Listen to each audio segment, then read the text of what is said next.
ბექა, რა რჩევებს მისცემდი აბიტურიენტებს ქართულის თხზულებაში, რომელი ისტორიული პარალელები მოიხმონ მაღალი გულისათვის, მაგალითად მეგობრობასა და თავგანწირვაზე.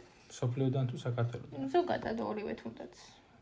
ჰეფესტიონი, კარგი მაგალითია, იოთამ ზედგინიძე, ბააკა ხერხეულიძე, დათუნა კოსტაშვილი, პაპა მეფურიშვილი და საბედნიეროდ ესეთ მაგალითები ბევრი გვაქვს. სოფლიოს საქართველოს. დიახ, მაგალითად აი სამშობლოს მოღალატეებზე. ამის მაგალითებიც სამწუხაროდ ბევრი გვაქვს. ყორღანაშვილი, კახაბ ყორღანაშვილი, იასიფ ალამანიშვილი, როსტომ რაჭისერისთავი, ლევან აბაშიძე და სერგო ორჯონიკიძე და ასე შემდეგ და ასე შემდეგ.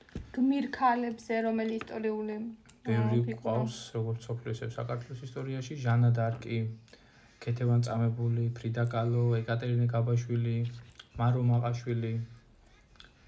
შვენიერია მიდროვეები